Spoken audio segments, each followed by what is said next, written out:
దేవుని పరిశుద్ధ నామానికి మహిమ కలుగును గాక. సజీవుని స్వరం అనే ఈ ఆధ్యాత్మిక కార్యక్రమానికి ప్రేమతో మిమ్మల్ని ఆహ్వానిస్తున్నానండి. దేవుడు మిమ్మల్ని దీవించును గాక. గతించిన దినములన్నిట 6 మాసాలు దేవుడు మనకి తోడుగా ఉండి 7వ మాసంలో అడుగు పెట్టడానికి కృపను అనుగ్రహించాడు.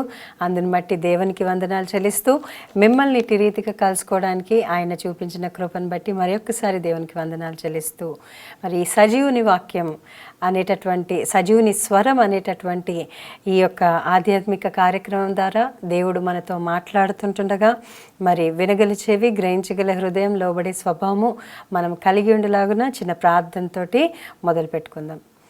పరిశుద్ధుడా గొప్ప దేవ, మరి సజీవుని స్వరం అనేటటువంటి ఆధ్యాత్మిక కార్యక్రమం ద్వారా మరి నా తండ్రి నీ ప్రియ బిడ్డల్ని కలుసుకోవడానికి చూపించిన కృపను బట్టి వందనాలు చెల్లిస్తూ ప్రభా, ఈరోజు నువ్వేం మాట్లాడనంటున్నావో దాన్ని వినగల చెవిని, గ్రహించగల హృదయాన్ని, లోబడే స్వభావముతో పాటు మరి దాని ప్రకారం జీవించు కృప వింటున్న ప్రతి ఒక్కరికి అనుగ్రహించమని చెప్తున్న నాకును అనుగ్రహించి నీ నామానికి మహిమను తెచ్చుకొని మన పరిశుద్ధాత్ముడా నువ్వే మాట్లాడి హృదయాలను సంధించి ఇది అనేకుల జీవితంలో ఆశీర్వాదకరంగా ఉండలాగిన కృపను దయచేయమని యేసునామమున ప్రార్థన చేసి వేడుచున్నాను నా ప్రియ పరలోకపు తండ్రి, ఆమేన్.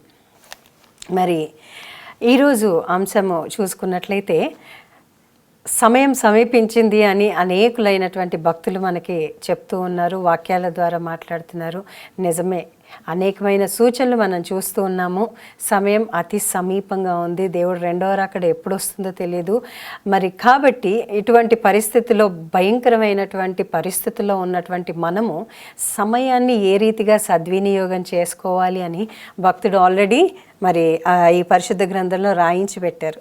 మనలాంటి వాళ్ళు చదువుకొని ధైర్యపడి ఆశీర్వాదకరంగా ఉండడానికి ఈ యొక్క వాక్యాన్ని ముందుగానే పరిశుద్ధాత్మ దేవుడు రాయించి దాని ద్వారా మనం నడవలసిన మార్గంలో నడుచులాగున పరిశుద్ధాత్మ దేవుడు మనకి సహాయం చేస్తాడు. కాబట్టి ఈరోజు ఆ వాక్య ధ్యానంలోనికి వెళ్ళినట్లయితే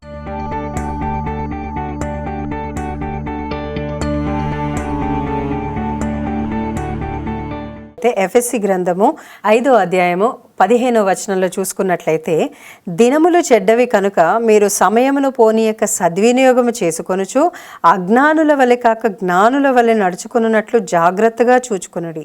ఇందు నిమిత్తము మీరు అవివేకులు కాక ప్రభువు యొక్క చిత్తమేమిటో గ్రహించుకొనుడి. మరియు మద్యముతో మత్తులై ఉండకుడి, దానిలో దుర్వ్యాపారము కలదు. అయితే ఆత్మపూర్ణులై ఉండడి, ఒకరినొకడు కీర్తనలతోనూ సంగీతముతోనూ ఆత్మ సంబంధమైన పాటలతోనూ హెచ్చరించుచు మీ హృదయములను ప్రభువును గూర్చి పాడుచు కీర్తించుచు మన ప్రభువైన యేసుక్రీస్తు పేరట సమస్తమును గూర్చి తండ్రి అయిన దేవునికి ఎల్లప్పుడూ కృతజ్ఞతాస్తుతులు చెల్లిస్తూ క్రీస్తు నందలి భయముతో ఒకరినొకడు లోబడి ఉండుడి. ఈ యొక్క వాక్యంలో చూసుకున్నట్లయితే మన సమయాన్ని సద్వినియోగం చేసుకోమని ప్రప్రథమంగా పరిశుద్ధాత్మదేవుడు చెప్తున్నాడు. ఎంతమంది సమయాన్ని సద్వినియోగం చేసుకుంటున్నాడండి? మునుపటి ఇప్పుడు సృష్టించినప్పటి నుంచి ఈ రోజు దాకా కూడా ఒక రోజు అంటే 24 గంటలే. అప్పటి నుంచి కూడా ఈ రోజు దాకా కూడా 24 గంటలే. మరి అప్పుడు భక్తులు గొప్ప కార్యాలు చేయగలిగారు. అప్పుడు భక్తులు ఆకాశంను, సూర్యచంద్రులను ఆపగలిగారు, సముద్రాన్ని తెరవగలిగారు, చనిపోయిన వాళ్ళని లేపగలిగారు, గొప్ప గొప్ప కార్యాలు వాళ్ళు చేయగలిగారు, ఆకాశం నుంచి అగ్నిని కురిపించగలిగారు. మరి ఇటువంటి గొప్ప కార్యాలు మరి భక్తులు చేశారు. మరి ఈరోజు ఇవాళ రేపు చూసుకున్నట్లయితే అటువంటి గొప్ప కార్యాలు జరుగుతున్నట్టు ఎక్కడన్నా మనము వింటున్నామా, చూస్తున్నామా? అప్పుడున్న దేవుడే ఇప్పుడున్నాడు. మరి చూసి నమ్మిన వారికంటే చూడక నమ్మిన వారు బహుధన్యులు అంటున్నారు. పాత నిబంధన వాళ్ళు చూడలేదు, మరి మనం చూడలేదు. కొత్త నిబంధనలో ఉన్నవాళ్ళు కొంతమంది చూశారు. మరి మనం చూడక నమ్మి ఆ యేసు ప్రభుని ప్రకటిస్తున్నాం. మరి వాళ్ళు సమయాన్ని సద్వినియోగం చేసుకున్నారు. మరి ఈరోజు మనం ఎంతవరకు సమయాన్ని సద్వినియోగం చేసుకుంటున్నాము? అందుకే ఇది జరగబోతుంది కాబట్టే ఆ ప్రభువు పరిశుద్ధాత్మ ద్వారా మనకి ముందుగానే రాయించాడు. చాలామందిని చూస్తే, మనం గమనించి చూస్తే వాళ్ళకి కనీసం వాక్యం తీసి చదువుకునే టైం కూడా ఇవాళ రేపు లేకుండా అయిపోతుంది. పొద్దున్న లేవగానే నిజం ఒప్పుకోవాలి, ఎందుకంటే లేవగానే ఫస్ట్ దేవుణ్ణి గుర్తు చేసుకుంటామో లేదో కానీ సెల్ ఫోన్ ఎక్కడుందో వెతుక్కునేటటువంటి పరిస్థితి ఈరోజు. కదా. సెల్ ఫోన్ ఫస్ట్ చూసుకొని ఎవరెవరు ఏమేమి మెసేజ్ల కోసం చూస్తాం, కానీ ఏం వాక్యం వచ్చింది, ఏమి ఈరోజు దేవుడు నాతో ఏం మాట్లాడుతున్నాడు అని చూసేదానికన్నా కూడా ఎవరేం మెసేజ్ పంపించారని చూడడమే ఎక్కువైపోయింది. ఇటువంటి సమయంలో చెడ్డ సమయం ఏంటి అంటే దేవుడికి ఇవ్వాల్సినటువంటి సమయాన్ని అపవాది దొంగిలిస్తున్నాడు, కాబట్టి అది చెడ్డ సమయంతో సమానమైంది. కనుక ఇటువంటి సమయాన్ని సద్వినియోగం చేసుకోండి అంటున్నాడు. అంటే మరి వీటికి కాన్సన్ట్రేషన్ ఇవ్వకుండా, వీటిని పట్టించుకోకుండా దేవుడు మనకు అనుగ్రహిస్తున్న ప్రతి దినాన్ని దేవుడికి కృతజ్ఞత కలిగి ఉండమంటున్నాడు. ఇక్కడ చూసుకున్నట్లయితే సమయాన్ని పోనీయక సద్వినియోగం చేసుకొనుచు అజ్ఞానుల వలె. అంటే మరి జ్ఞానం ఎక్కడి నుంచి వస్తుంది? అరచేతిలో మొత్తం ప్రపంచాన్ని మనం చూస్తున్నాం సెల్ ఫోన్ ద్వారా కదా. మరి జ్ఞానం ఎక్కడి నుంచి వస్తుంది అంటే ఈ జ్ఞానము నాతో పాటు నీతో పాటు మట్టిలో కలిసిపోయే జ్ఞానం. కానీ ఈ జ్ఞానం ఏ జ్ఞానం అయితే ఈ యొక్క గ్రంథంలో ఉంటుందో ఈ జ్ఞానం మనని పరలోకానికి నడిపిస్తుంది. హల్లెలూయా, హల్లెలూయా. నువ్వు చేతిలో పట్టుకునే జ్ఞానము నువ్వు ఈ లోకంలో బతుకున్నన్ని రోజులే పనికొస్తుంది, కానీ నువ్వు చేతిలో పట్టుకున్నటువంటి బైబిల్ జ్ఞానము, నీ హృదయంలో పెట్టుకున్నటువంటి ఈ వాక్య జ్ఞానము, అది నేను పరలోకానికి నడిపిస్తున్న ప్రియ సహోదరి సహోదరుడా. దానిని బట్టే దేవుడు అంటున్నాడు, అజ్ఞానుల వలె కాక జ్ఞానుల వలె నడుచుకోమంటున్నాడు. జ్ఞాని దేన్ని వెంబడిస్తాడు? జ్ఞానాన్ని వెంబడిస్తాడు. జ్ఞానం ఎక్కడుంది? మరి ఈ యొక్క వాక్యంలో ఉన్నది. కనుక ఈ జ్ఞానాన్ని వెంబడిస్తూ మరి దేవుడితో సహవాసం చేసి సద్వినియోగం చేసుకోండి అంటున్నాడు. మనం ఎప్పుడైతే దేవుడితో సహవాసం చేస్తామో మిగతా అన్ని ఇంట్రెస్టింగ్గా ఉంటాయి. ప్రార్థన అనేసరికి ఎక్కడ లేని అలసట, ఎక్కడ లేని విసుగు, అబ్బాయి ఇంకెంతసేపు అవుతుంది, ఎంతసేపు చేస్తారు అని చెప్పేసి కొంచెం ఆరాటం ఎక్కువైపోతుంది జనాలకి కదా. చర్చిలకు వెళ్తాం, ఎక్కడన్నా మీటింగ్ అంటారు, మీటింగ్స్కి వెళ్ళినప్పుడు కాస్త లేట్ అయ్యి వాక్యం లేట్, ఒక గంట సేపు వాక్యం చెప్పారు, ఇంకెంతసేపు చెప్తాడు, అయిపోతే బాగుండి ఎప్పుడు అవజేస్తారు అన్నట్టు ఎదురు చూస్తారు. అదే నీకు ఇష్టమైనటువంటి లేకపోతే నిన్ను ఎంటర్టైన్ చేసేటటువంటి సినిమాను ఇంకా ఏదైనా ఉంటే దాన్ని ఎంతసేపు అయినా చూస్తావు విసుగు లేకుండా కదా. మరి నువ్వు జ్ఞానుల లిస్టులో ఉన్నవా అజ్ఞానుల లిస్టులో ఉన్నవా? నీకు నువ్వే ప్రశ్నించుకున్నా ప్రియ సహోదరి సహోదరుడా. నేను ఎవరిని ఉద్దేశించి చెప్పట్లేదు, కానీ జ్ఞానంను గురించి అజ్ఞానంను గురించి సమయాన్ని గురించి. మన దగ్గర సమయం ఈరోజు బాగానే ఉంటాం, రేపు పొద్దునకు ఉంటామో లేదో మనకే తెలియదు. నీ బ్యాంకులో ఎంత బ్యాలెన్స్ ఉందో చెప్పగలవేమో, కానీ నీ జీవితం ఇంకా ఎన్ని రోజులు జీవిస్తావో నువ్వు చెప్పడం కష్టం. కాబట్టి నీకున్న కొద్ది సమయాన్ని చక్కగా వాడుకోమని పరిశుద్ధాత్మ దేవుడు ఇక్కడ మనకి బోధిస్తున్నాడు. జాగ్రత్తగా చూచుకున్నది. ఇందు నిమిత్తం మీరు అవివేకులు కాక ప్రభు యొక్క చిత్తమేమిటో గ్రహించుకొనుడి. అంటే దేవుడికి మన విషయంలో, మన బిడ్డల విషయంలో, మన జీవితం విషయంలో మనకు కొన్ని ప్రణాళికలు కలిగి ఉంటాం. ఇది చేయాలి, ఇది చేయాలి, ఈ టైంకి ఇది చేయాలి, ఆ టైంకి అది చేయాలి అని చెప్పి కొన్ని ప్రణాళికలు కలిగి ఉంటాం కదా. ఆ ప్రణాళికలు మనం వేసుకున్నది. కానీ మరి ప్రభు చిత్తం నిన్ను ఈ భూమికి ఎందుకు పంపించాడు, భూమి మీదకి ఎందుకు పంపించాడు? ఆయనకు ఒక పర్పస్ ఉంటుంది కదా. ఆ పర్పస్ ఏంటో తెలుసుకొని మనని ప్రవర్తించమని ఇక్కడ పరిశుద్ధాత్మ దేవుడు బోధిస్తున్నాడు. నీ జీవితంలో ఉద్యోగం రావాలన్నా దేవుడు కృప కావాలి, మంచి ఫ్యామిలీ కావాలన్నా దేవుడు కృప కావాలి, మరి నువ్వు అందంగా ఉండాలన్నా దేవుడు కృప కావాలి, నువ్వు ఆరోగ్యంగా ఉండాలన్నా దేవుడు కృప కావాలి. ప్రతి విషయంలోనూ ఆయన కృప నీకు 100% అవసరం. ఆయన కృప లేకుండా ఒక క్షణం కూడా బ్రతకలేం. కనుక మరి ఇక్కడ ఆయన కృపను, ఆయన చిత్తం ఏంటో మరి తెలుసుకొనమని ఈ పరిశుద్ధాత్మ దేవుడు మనకి నేర్పిస్తున్నాడు. ప్రభు చిత్తం ఏమిటో గ్రహించుకొనిడి, మరియు మద్యముతో మత్తులై ఉండకుడి, దానిలో దుర్వ్యాపారం కలదు. మద్యముతో మత్తులై, ఇప్పుడు మద్యముతో మత్తులై ఉండకుడి అంటే ఇది చదువుతున్నది స్త్రీ, ఇప్పుడు మీకు బోధిస్తున్నది స్త్రీ. కానీ మరి మద్యముతో మత్తులై ఉండకుడి అని ఇక్కడ వాక్యాల్లో చెప్తున్నాడు. మరి నేను స్త్రీని కదా, వింటున్న వాళ్ళు కూడా అనేకులు స్త్రీలు ఉంటారు కదా, వాళ్ళు మద్యం తాగుతారా? మద్యంతో మత్తులై ఉంటారా? నిజంగా మద్యంతో మత్తులయ్యే వాళ్ళు చాలామంది ఉన్నారు. మరి లోకరీతి అయినటువంటి మత్తు, కొంతమందికి అందం అనే మత్తు, కొంతమందికి జెలసీ అనేటటువంటి మత్తు, కొంతమందికి చీరల పిచ్చి, కొంతమందికి నగల పిచ్చి, కొంతమందికి స్టేటస్ పిచ్చి, ఇట్లాంటి మత్తులు ఉంటాయి.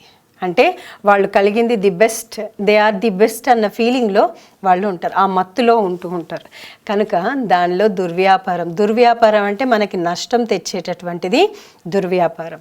ఆ నష్టము నీ జీవితంలో ఉండకుండానట్లు జాగ్రత్తగా ఉండు. ఆ నష్టము నిన్ను నరకానికి నడిపించకుండానట్లు మరి దాంట్లో మత్తులై ఉండకూడి అంటున్నాడు. మనం బ్రతకడానికి తిండి అవసరము, బట్ట అవసరము, ఫుడ్ అవసరము, డబ్బు కూడా కొంత మటుకు అవసరం. కానీ అవే జీవితం కాదు కదా. మరి ఆకాశ పక్షులను చూడము, ఆ విత్తవు కోయవు, వాటికంటే మీరు శ్రేష్ఠులని వాక్యంలో చెప్తున్నాడు కదా.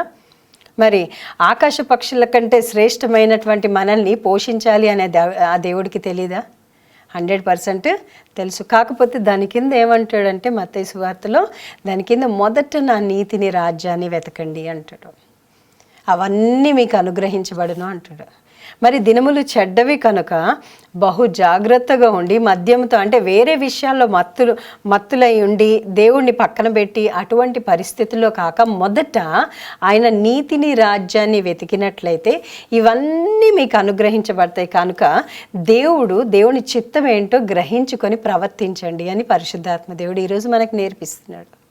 కనుక ఇక్కడ ఇంకా చూసుకున్నట్లయితే అయితే ఆత్మపూర్ణులై ఉండడి, ఒకడికొకడు కీర్తనతోనూ సంగీతములతోనూ ఆత్మ సంబంధమైన పాటలతోనూ హెచ్చరించుచు మీ హృదయములలో ప్రభువుని గూర్చి పాడుచు కీర్తించుచు మన ప్రభువైన యేసుక్రీస్తు పేరట సమస్తమును గూర్చి తండ్రి అయిన దేవునికి ఎల్లప్పుడూ కృతజ్ఞతాస్తుతులు చెల్లించండి. ఎంతమంది నిజంగా మనము ఆలోచించి చూసినట్లయితే ప్రభువా నువ్వు నాకు చేసిన మేళ్లను బట్టి వందనాలు అని క్రీస్తు ప్రభువు చేసినటువంటి త్యాగాన్ని, ఆయన చూపించిన కృపని, మరి ఆయన కార్చిన రక్తాన్ని ఎంతమంది జ్ఞాపకం చేసుకుంటున్నారండి? ఒకసారి ఆలోచిద్దాం.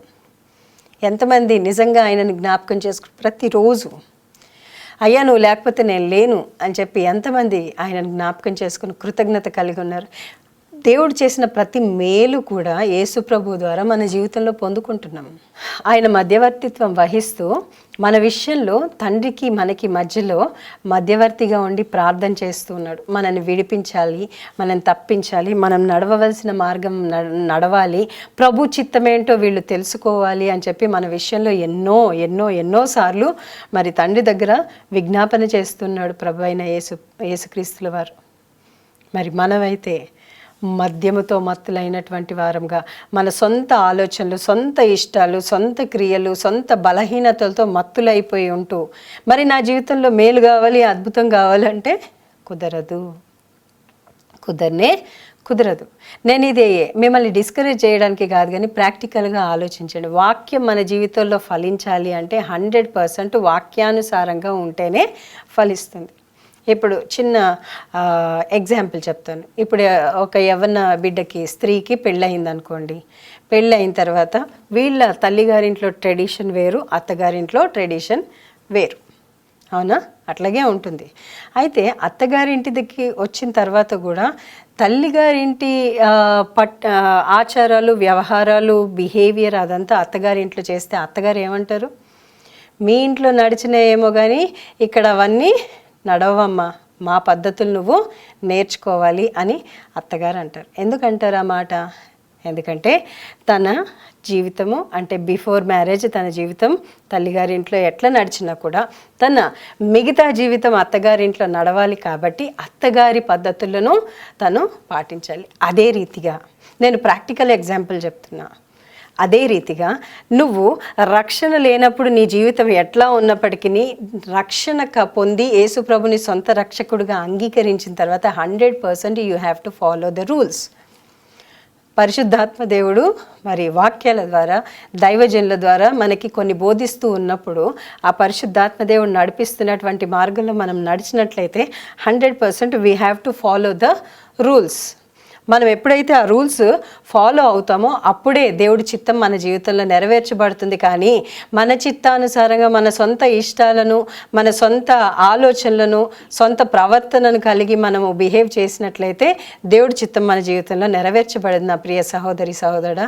కనుకనే మరి ఇక్కడ పరిశుద్ధాత్మ దేవుడు ఏం బోధిస్తున్నాడు అంటే మనము కనుక ఆయన చిత్తాన్ని నెరవేర్చడానికి సంసిద్ధులుగా ఉన్నట్లయితే ఆయన మనకి తోడుగా ఉంటాడు. దేవుడికి మహిమ కలుగును గాక. అయితే ఇదే ఎఫెసీ పత్రిక 6వ అధ్యాయము 18వ వచనంలో చూసుకున్నట్లయితే, ఆత్మ వలన ప్రతి సమయమందును ప్రతి విధమైనటువంటి ప్రార్థన విజ్ఞాపన చేయుచు ఆ విషయమై సమస్త పరిశుద్ధుల నిమిత్తం పూర్ణమైన పట్టుదలతో విజ్ఞాపన చేయుచు మెలకుగా ఉండడి.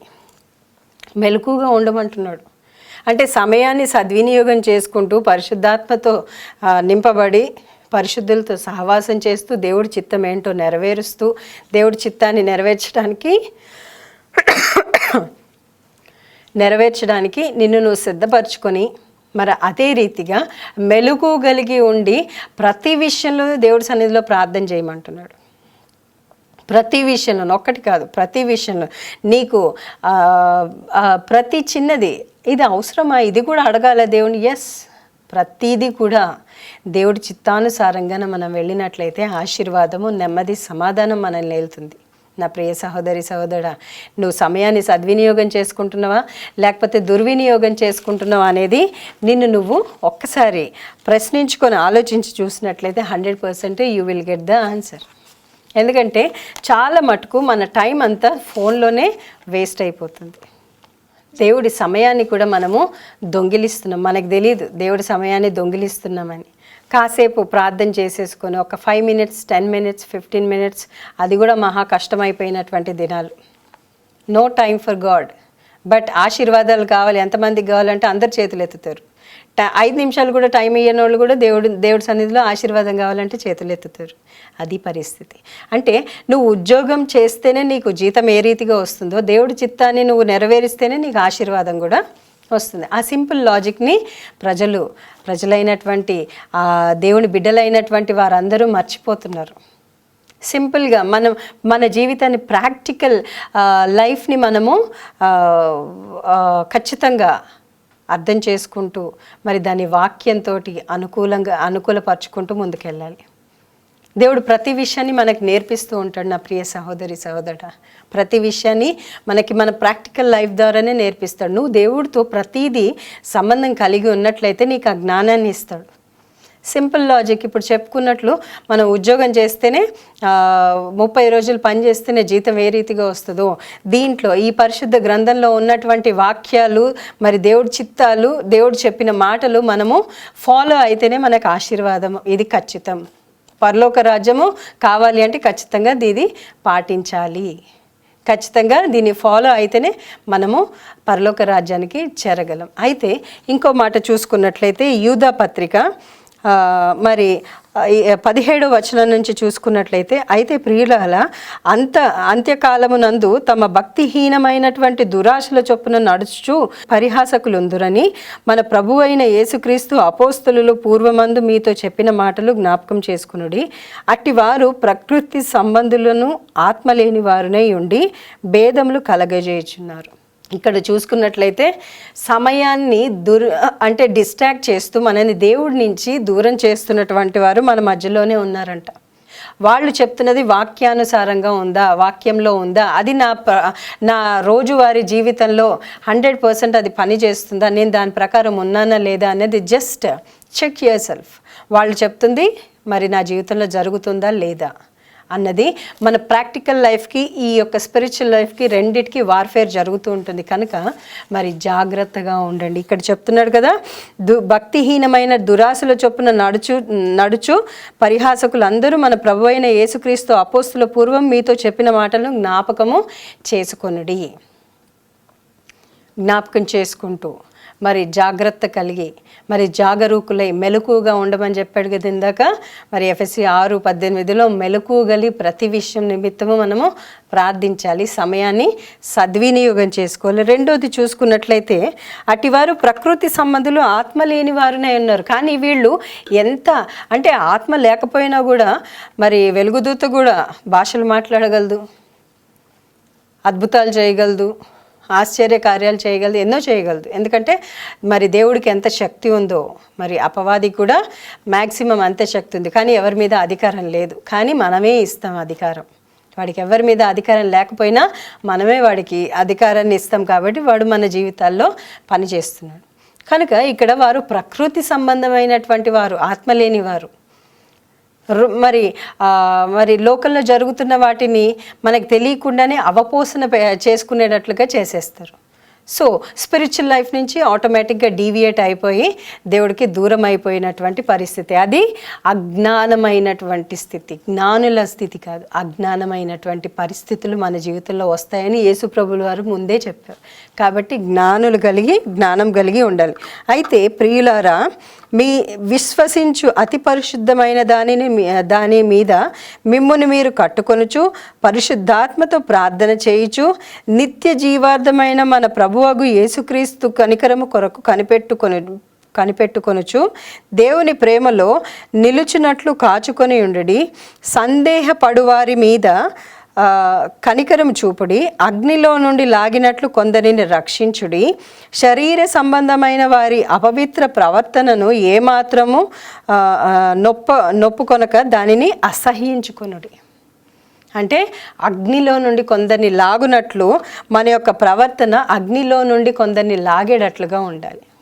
అంటే మన యొక్క ఆత్మీయ జీవితము పక్కనోడికి మన చెయ్యి అందించి వాడున్నటువంటి పరిస్థితుల్లో నుంచి లేవనెత్తేటట్లుగా ఉండాలి. వాళ్ళు ఉన్నటువంటి బలహీన స్థితిలో నుంచి వారిని లేవనెత్తేటట్లుగా ఉండాలి. కానీ మనం కూడా వాళ్ళతో పాటు పడిపోయే స్థితిలో ఉండకూడదు. అజ్ఞానులు ఆ రీతిగా ఉంటారు కనుక మరి సమయాన్ని సద్వినియోగం చేసుకునే వాళ్ళు అగ్నిలో నుండి కొందరిని లాగినట్లుగా ఉంటారు. హల్లెలూయా. మరి మనం ఏ రీతిగా ఉండాలనుకుంటున్నామో డెసిజన్ తీసుకోవాల్సింది కూడా మనమే.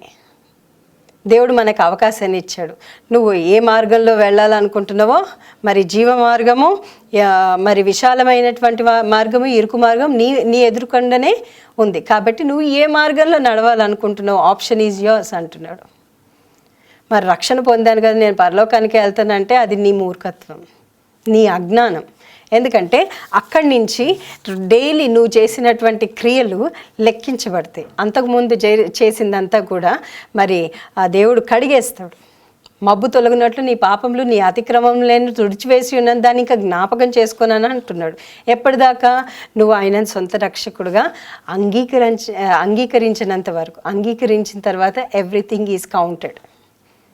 దాన్ని జ్ఞాపకం ఉంచుకొని నా ప్రియ సహోదరుడా, మరి అగ్నిలో నుంచి కొందరిని లాగినట్లుగా ప్రభువు నిన్ను కూడా లాగాలనుకుంటున్నాడు. కనుక మరి ఈ వాక్యం ద్వారా దేవుడు నీతో మాట్లాడినట్లయితే నీ జీవితంలో జరిగే మంచే కానీ చెడే కానీ ప్రతి విషయంలోనూ కృతజ్ఞత చెల్లిస్తూ, ప్రభా ఈ నష్టం వచ్చింది, దీని ద్వారా నాకేం నేర్పిస్తున్నావు, ప్రభా ఈ కష్టం వచ్చింది, దీని ద్వారా నాకేం నేర్పిస్తున్నావు, ప్రభా నాకు ఈ సంతోషాన్ని ఇచ్చావు, ఇందుని బట్టి వందనాలు, మరి దీని ద్వారా నేను తప్పిపోకుండానట్లు నన్ను కాపాడు. ప్రతి విషయం మంచే కానీ చెడే కానీ ప్రతి దాంట్లో నుంచి మనని ప్రభువు నడిపించలాగున ప్రభు యొక్క సహాయాన్ని కోరుతూ, మరి ఈ విన్నటువంటి వాక్యం మీ ఆత్మల మేలు నిమిత్తము మరి అది మంచి నేలను పడి ఫలించులాగున దేవుడు మిమ్మల్ని దీవించునుగాక.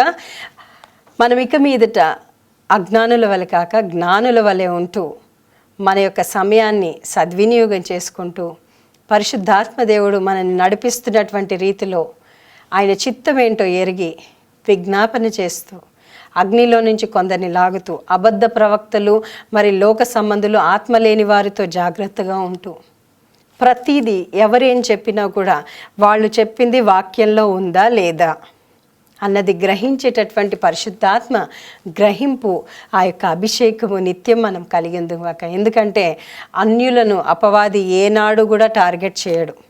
ఎవరైతే దేవుణ్ణి నమ్ముకుంటారో, ఎవరైతే మరి దేవుడి చిత్తానుసారంగా నడవాలి, ప్రవర్తించాలి, జీవించాలి అనుకుంటున్నారో వాళ్ళనే టార్గెట్ చేస్తారు.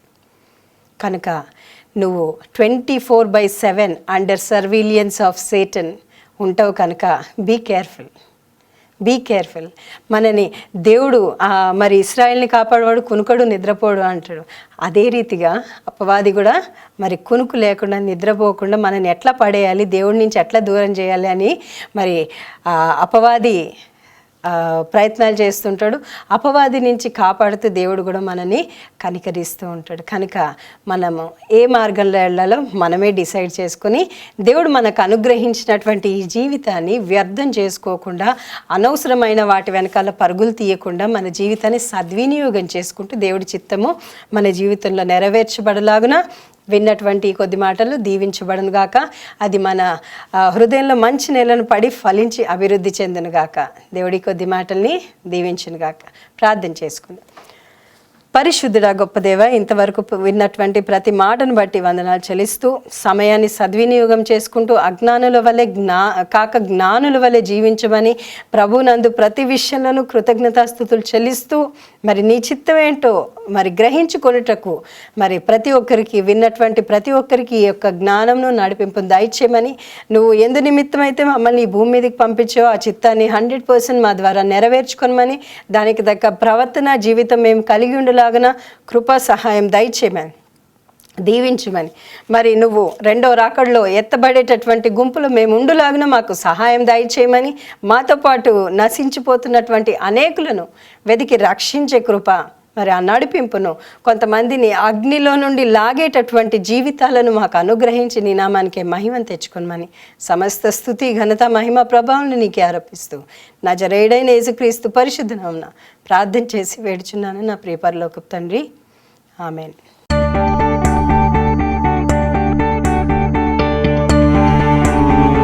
మరి ఈ యొక్క కార్యక్రమాన్ని స్పాన్సర్ చేసినటువంటి వారు దామోదర్ గారు. మరి ఆ సహోదరుని దేవుడు దీవించును గాక. తనకి తన కుటుంబానికి దీవెన కలుగులని చిన్న ప్రార్థన చేద్దాము. పరిశుద్ధుడా గొప్ప దేవ, ఈ యొక్క కార్యక్రమాన్ని స్పాన్సర్ చేసినటువంటి దామోదర్ సహోదరుని తన కుటుంబాన్ని జ్ఞాపకం చేసుకోండి. తన కుమారుడికి అయినటువంటి యాక్సిడెంట్ నుంచి సంపూర్ణమైనటువంటి స్వస్థతను బిడ్డకు దయచేయమని, మరి నీ కంచ కాపుదల నిత్యము ఆ బిడ్డలకి తోడుగా ఉంచి వారు వయస్సునందు జ్ఞానమందు మనుషుల దయలో నీ దయలో దినదినము వర్ధిల్లడానికి సహాయం చేయమని, ప్రతి విషయంలో నీ కుటుంబానికి తోడయండి. నీ మహిమ ఐశ్వర్యం చొప్పున వారి ప్రతి అవసరతను నువ్వే తీర్చి దీవించి ఆశీర్వదించి నీ నామానికి మహిమను తెచ్చుకోమని, తన ఉద్యోగం అంతట్లో ఫలింపుని అభివృద్ధిని ఆశీర్వాదాన్ని అనుగ్రహించమని నజరేయుడైన యేసుక్రీస్తు పరిశుద్ధ నామమున ప్రార్థన చేసి వేడుచున్నాను నా ప్రియ పరలోకపు తండ్రి. ఆమేన్.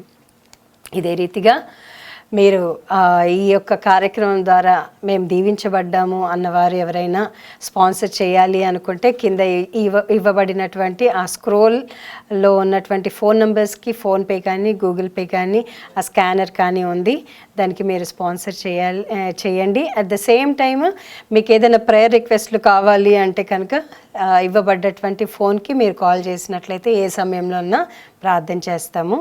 మరి పర్సనల్గా కలవాలి అంటే అడ్రస్ ఉంది, ఆ అడ్రస్కి వచ్చినట్లయితే పర్సనల్గా కలిసి కూడా ప్రార్థన చేయొచ్చు. ఎనీ కౌన్సిలింగ్ ఏదైనా కావాలన్నా కూడా మీకు కౌన్సిలింగ్ దొరుకుతుంది కనుక ఏ అవసరం ఉన్నా you can contact. Thank you. మరి ఒక అంశంతో మరి ఒకసారి కలుద్దాం. అంతవరకు God bless you all. Praise the lord.